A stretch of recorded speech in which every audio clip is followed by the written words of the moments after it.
My name is Ari Melber. I work at MSNC, and this is Keith Nelson Jr. What's up, Keith? Going on, Ari, man? Thanks for having me on your platform, man. I'm a big fan of yours. What did you find in how people are innovating or how they're making do? Well, what's happening right now is interesting. For example, Young Thug and his label, YSL Records, they took one of their favorite studios that they've been working with in LA, and they brought all the engineers and the whole staff to like 3 different Airbnbs and set up studios in there, and they've been cranking out music for the last month. That's the same thing that's been happening with my guy Chris Dennis over there with Roddy Rich. He said that Roddy recorded like 45 songs already at his house.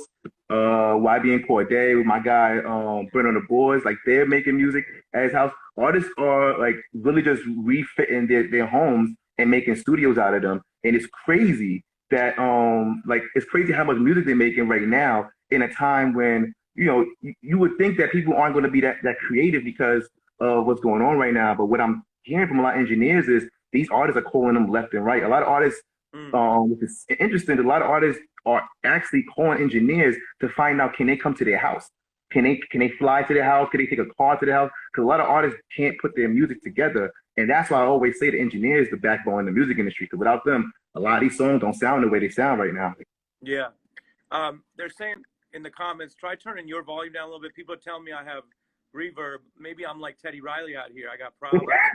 You know, it's funny because obviously we're dealing with the seriousness of it. It's almost like so serious nobody needs to be reminded. I mean, I literally I interview people who have lost people who died in this, or we had the police chief in Detroit tonight, where the force is highly represented by African Americans overrepresented in the COVID. Yes. So we're talking about all the serious stuff. We do a lot for folks who follow me. They know we do that on the news. On the like slightly lighter side, it's like you got to figure if you mentioned Roddy Rich recording. If you're Roddy Rich, this hit at the worst time. It's like you're blowing up. Yes. You're like shut down like everyone else. Now I'm not comparing that to the real serious stuff because we all deal with that. But like, what did you find in young artists who are like, wait a minute? Like people, as you know, because you're close to it, you and I both sometimes get to talk to artists or whatever, people who've been building years and years. And if they were just getting on, it's a career pause too. Mm-hmm. Yo, it's funny you mentioned Roddy Rich, man. He was literally about to go on tour. I'm not sure if the fans know that, but most of the money artists make are from touring. Right. And that's kind of what made what COVID has exposed is how interconnected the music industry is. Because you would think that touring ending would have nothing to do with recording. But right. if the touring ends, the artists can't make money to pay for the studio sessions.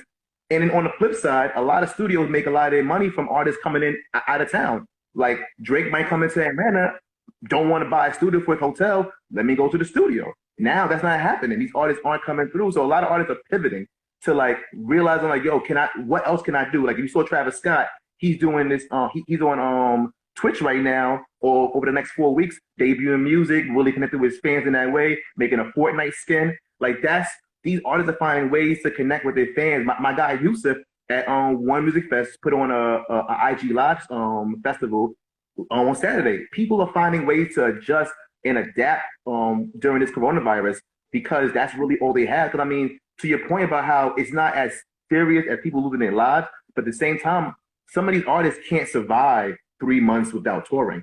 A lot of these artists a lot of them might not be around when this is all over. So this is like not life or death, but it's definitely like, are you going to eat or are you going to starve? Throughout world history, art is going to exist within the space of what society allows and what society encourages, right? And so concerts are such a big part of how a lot of artists can still make money as the digital revolution, it gives and it takes away. It's certainly taken away, you know, big artists are going to be fine either way. But there are artists who were medium or like lower level commercially who could still put out records in the old days and make residuals on that over the long haul. And the streaming doesn't work for that unless you're big enough. So tours and merch and other things you're talking about are a big part of that, right? And so some art comes out of that in an interesting way, like the Grateful Dead, you know, the jam rock group. They were known for their live touring that was their thing. And then people would record just the live shows and jam on that. And so that became its own thing, right? Now we're in a place where, like, I don't know, we talk to the same medical experts, everyone else you're seeing on TV. We don't know when things are going to reopen. I mean, it's one thing to reopen and say, you can carefully go to the barbershop. You can carefully go to a big restaurant, maybe, you know, and sit far apart. It's nothing to say, go to Madison Square Garden or wherever, go to 10,000 people. And so do you think there's going to be a shift in younger artists not even having that access point? Does that change maybe the way some of them are making music? Yeah, I definitely think it does. I think that this is going to really show artists that, and I've already talked to a few artists who have said that they are making a complete switch to recording at home because they're like, they want to be able to, because artists want to control everything that they have. They want to have as much control as they can. And this is giving them a slap in the face that, hey, this studio that you think is inevitable might not be there. Like, it might not be there. So you might have to figure it out yourself. You got to figure out what you're going to do for yourself. There's artists that are like recording at home right now, like under quarantine right now, making albums that they have to present to their label, but then they have to put their label, like, how are we going to promote this?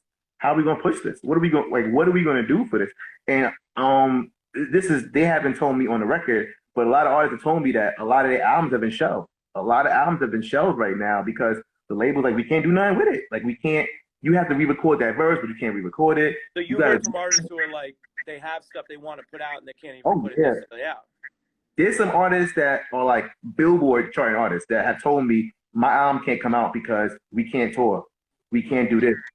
We can't do it. We really can't. And then on the flip side of that is that I feel like artists aren't going to be, I talked to Smoke DZA, one of my favorite rappers out right now, and he was like, yo, when it starts back up, the industry isn't going to look the same because we're going to implement more social distancing. Like, are we going to be able to have those large gatherings in the studio? Because anybody who's been in a studio with a rapper knows that there's two things that you're going to see. You're going to see the rapper, and you're going to see 80 people who don't have anything to do with the song. Just standing around, right? Hanging out. Shout out to Esri, who's a musician in our comments right now. Shout out. I'm going to do but you want to see a bunch of that. In journalism, we don't believe there's such a thing as a dumb question. So here's a very simple question. When did it start going from people saying facts to factual? It never made that move. I was in a liquor store in Bed-Stuy, and someone said factual like 5 times. And I was like, okay, factual now? Really, it's no cap. No cap is taking over right now. Facts is actually old now. This is where straight up street culture can meet Mean Girls. Because remember, when in Mean Girls, when she was like, stop trying to make facts happen, everyone remembers that line. Because everyone knows someone who's pushing too hard, pushing their slang too hard, even though slang is sometimes how we connect. Like, oh, there it is. The Erica America in the comments with the all caps fetch. Shout out to my Mean Girls fans. Man, Cruz saying facts is always good uptown. All right, Cruz, if facts is still good uptown, I'm going to trust your judgment, man. In your heart, not the right answer, the real answer, who is the hottest rapper right now? For me, right now, Westside Gunn got, like, his Pray for Paris album, like, they have hundreds of thousands of people ready for this album. So and let me read a little bit from the comments while you're talking. Someone said, Amber, we just don't know yet. David Masters site right here said the guy who sang that Will song, he's talking about Joyner Lucas. Okay. Roddy Rich, which is Roddy Rich. People would say that. La Femme, Nikita's saying hard question, Ari. I don't know if they're clowning me or not. Westside Gunn says, Nancy. Shout out to Nancy, who's on my beat team. Rhapsody, I'm seeing a shout out. Congrats, Eminem, on 12 years. Shout out to Eminem, my favorite rapper of all time. Your favorite, you're number one. Ever, 100%. 100%. So Will Smith says, you feel most alive when you're creating, right? And you can 100%. make the argument. You could make the argument that the human need to create, is so deep that people take pride either in the most literal thing you could create, right? If you're lucky to have children, that's going to be your number one in your mind and your heart because you created that. Yeah. But a lot of people also take pride in the work that they create and their legacy, and they're really the same. They're actually just two pieces of the same arc, which is our human need, right? But but I was thinking about Will Smith saying that because he was posting about what he's up to, whatever. And it's not like he needs the next bag. It's not like he needs to do so much, but he was like, I need to be creating because that's when I feel connected, right? Yeah. And obviously he's talk about a guy who's got levels. I mean, music, acting, everything. But what you're talking about also is not just, it's partly artists don't want to be slept on and forgotten, but also some of them, they're just like, wait a minute, what do you mean I can't connect with people, do concerts, and I don't have a good mechanism to put it out, which is where our conversation started earlier. Like, how do I know I'm alive if I'm not putting stuff out, you know? Exactly. And that for right there, artists are very, and this is not to diss artists, but they're very insecure because they have to be. You have to think about more than just yourself. You got to think about what if the fans want, because I'm selling a product. So what do people want? So inherently, when you don't see yourself on those lists, when you don't see yourself talked about in certain things, you start being like, whoa, they might have forgot about me. I want to say real quick, Calendar Cindy said, what about the ladies? Who are your favorite female rappers? Megan Thee Stallion is fire. Sure. Cash Doll is fire. Rico Nasty is one of my favorite rappers, male or female. But also check out Blinds and Gab. Those are two, is a female duo. You don't really see a lot of rap duos that are two women. Really good. Blinds and Gab are really good. I love these IG battles. I don't care if they get disrupted, if it sounds off. I just love the fact that we're appreciating classic music. And I love the fact that I don't have, it's not confirmed that nobody on Instagram told me this, but once Swiss Beats and them started doing those battles, all of a sudden Instagram allowed you to watch IG live videos on your desktop. That can't be a coincidence. Like once DJ Nice, United Quarantine Radio, and they started doing their things, you started to be able to watch IG live battles on your computer. I really feel like hip hop did that. I feel like hip hop showed that. I mean, they broke records every single battle. Like I think they had like 550,000 views yesterday, and that was like way past Instagram's level. Like that's what we doing, man. Like, and I think it's amazing because it's allowing the younger generation who are on Instagram to find out about these new music. Because after that, Tidal puts up a playlist of all the songs. I do think we need to finally get rappers on these battles. I'm tired of people playing songs that we already heard. I want to hear some bars. I want to hear bars against each other. That's what it's made for. Yeah. Shout out to Dana White coming in through here. What's up? Dana White? Yeah, what's up? James Hayes says, Ari Melber, UG. Man, you touching me with that. Thank you. Yo, shout out to my man Grant Yanni, who said that Sade versus Anita Baker. I don't know about that battle, my man Grant. I don't know about Sade and Anita. It might be a wash, man. It might be a wash. Do you feel that Tootsie Slide counts straight up as a #1 hit, or is there something gimmicky about him literally just being like, I see TikTok, I see dance moves, I'm gonna make this?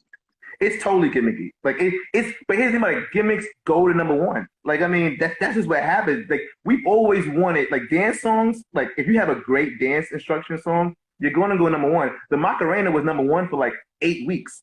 You know what I mean? Shout out to the Macarena. You know, that was 8 weeks. You know what I mean? So it's like lean with it, rock with it. That was #1 on the hip hop charts for a while. It's like if you give people a dance they can do, it's gonna probably go big. But I will say that it's not really doing well for his rapper cred. He's now entered this space of like Madonna level, where it's like he's not really a rapper anymore. He's more so of an entity. So it's like I don't know what I would consider Drake as when it's all said and done. But why is it so important to him to have rapper cred? Because he know the reason why it's so because he's a rapper at heart, and that can't die in him. When Drake first started, he was bars, lyrics. I'm gonna start quoting like Slum Village song. I'm gonna quote Little Brother song, because in his heart he wants to be considered nice. I think every rapper knows that if you're not considered nice, then you gotta be either the richest guy or the most popular guy. You have to be. But we've all seen that. What are the songs that last for the longest? The ones that are timeless. The ones that people can go, woo, that shit was hot. Look at Wu-Tang with Cream. There's nothing commercially good. There's nothing commercial about Cream. But if you put Cream on anywhere, it's gonna start the party, because it wasn't made for that. It wasn't made just for an era. It was made because of the style and the sound and the quality. Tootsie Slide, nobody's gonna care about that in like 3 years. Just like a lot of Drake's catalog is a lot of it's disposable because it was made to maximize the time. But I feel like he still puts out those Chicago freestyles, 7 a.m. or whatever in Dallas. He still puts out these songs to make you go, no, I'm really nice. That's another thing. Drake, he has to stop. He has to stop with the mobster Drake. Stop with the mobster Drake. But that's coming from somewhere. That's some sort of feeling. I mean, here's the thing: is like I always say this. You know how in politics people criticize the UN a lot, like they have a problem with the United Nations, and I always say that's fine because there are issues, but your problem is actually with the world. Mm-hmm. The UN is just a place that a lot of people representing countries go to. So what you're really talking about is the world. And that's my feeling about Drake. Drake is the UN of music. So That's interesting. If you don't like what it takes to be and stay number one, you're also talking about just what that means today. If you don't like the way hip hop and pop are fused, which has pros and cons, and you don't like that, he just is that. You know what I'm trying to say? And so, Drake fan, I would argue you're just not in touch with it. And here's why. Go to any wedding or big gathering with people under 40. Put on Drake. Everybody's out to dance. Oh, no. You hadn't danced all night. So if it's either you like Drake and you admit it or you say you don't, but then that comes on, But to me, a fan is, am I looking forward to their new music? Am I like sitting there patiently waiting for a new Drake album? I'm not. However, yes, if Drake's played at a club, he makes incredible party music. You're not patiently waiting for Drake to explode? No. I understand. I appreciate the distinction you're drawing. Was it not Chance the Rapper who said, I don't need a fan in my face unless it's hot, and I need a fan in my face? Hope I get to meet you in person at the right time when this all, obviously everybody stay safe. And keep in touch, my friend. My guy, you too, man. Keep it going, man. I love what you're doing right now. Let's do this again. Let's do it. Thank you. Thanks, man. Peace. Hey, even check out my conversation with Ari Melber from MSNC. Make sure you subscribe to my YouTube channel because there will be more Candid COVID Convos coming in the future with professionals from other industries. Please stay safe.